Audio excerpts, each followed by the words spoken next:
Every trucker knows Route 89 is cursed. They call it the road where the dead still travel. At night, under the flickering highway lights, drivers see her, a woman in white standing by the road's edge. But here's the thing, you'll never see her with your eyes, only in the rearview mirror. They say she died there years ago, hit by a driver who never stopped. Now, she waits for anyone foolish enough to pick her up. Some truckers claim they've seen her sitting quietly in the back seat, her face hidden.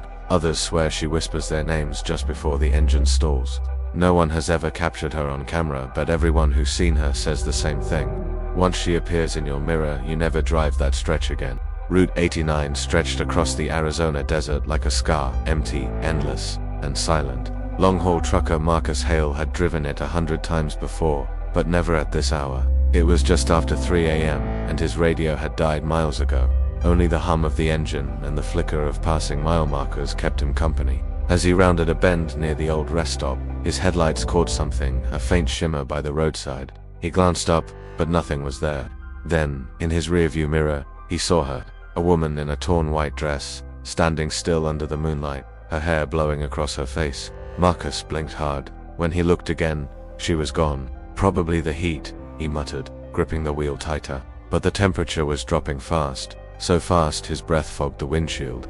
20 miles later, his CB radio crackled to life. "You still out there, Hale?"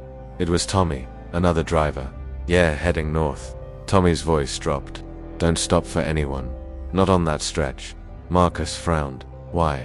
A pause. Then, "You'll know if you see her." The radio cut off.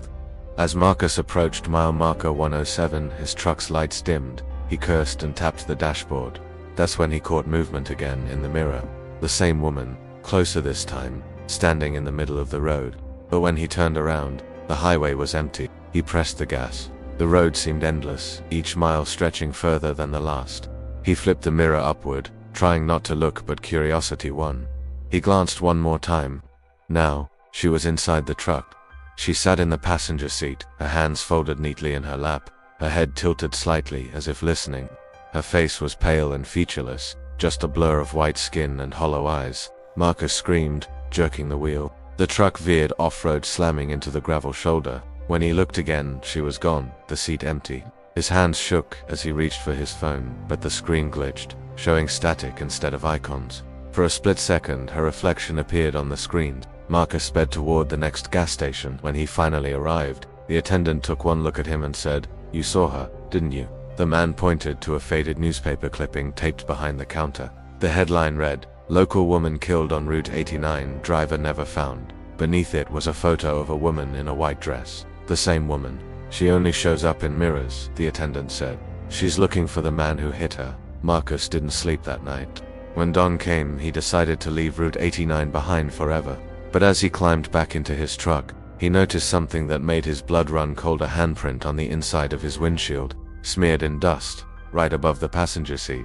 Weeks later, another trucker disappeared on that same stretch. His dashcam was found by the highway patrol. The footage showed him humming along, calm and alert. Then suddenly, his eyes darted toward the rearview mirror. He whispered something no one could make out, and the screen went black.